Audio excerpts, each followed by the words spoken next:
Saudara, sidang perdana mantan Menteri Perdagangan Thomas Trikasih Lembong alias Tom Lembong di Pengadilan Tindak Pidana Korupsi Jakarta Pusat Kamis siang turut dihadiri mantan Gubernur DKI Jakarta Anies Baswedan. Usai sidang dakwaan dibacakan, Anies Baswedan terlihat bersalaman dan berbincang dengan mantan Menteri Perdagangan Tom Lembong.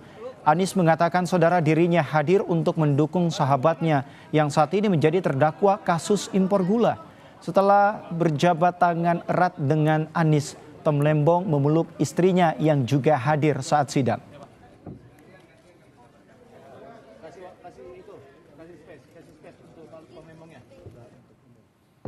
Dalam sidang perdana, jaksa penuntut umum mendakwa mantan Menteri Perdagangan Thomas Trikasih Lembong atau Tom Lembong bersama 10 orang lainnya merugikan keuangan negara sebesar 578 miliar rupiah dalam kasus korupsi impor gula.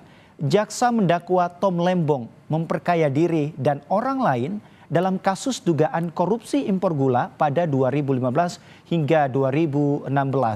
Jaksa juga menyebut saudara Tom Lembong menyetujui impor gula tanpa melalui rapat koordinasi dengan kementerian lain di saat stok gula dalam negeri masih cukup.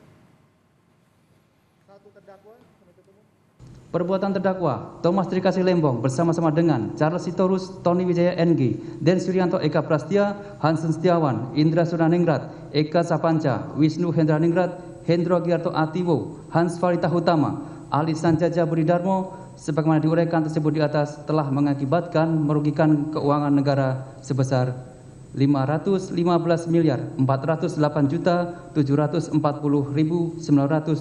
rupiah, 36 sen yang merupakan bagian dari kerugian keuangan negara sebesar 578.105.411.622 rupiah.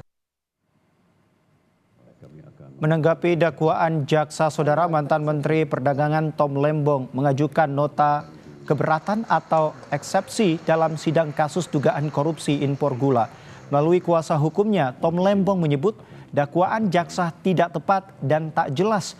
Kuasa hukum Tom Lembong meminta majelis hakim membebaskan terdakwa dan menilai dakwaan jaksa penuntut umum merupakan upaya mengkriminalisasi Tom Lembong. Usai sidang, terdakwa Tom Lembong mengungkapkan kekecewaannya atas dakwaan jaksa. Ia menilai tidak ada penghitungan jelas soal kerugian negara yang ditudingkan jaksa.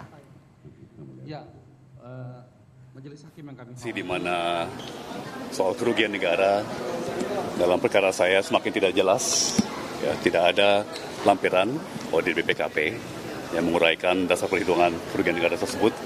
Ya, seperti sudah kami sampaikan sebelumnya, kami mengharapkan profesionalisme dan transparansi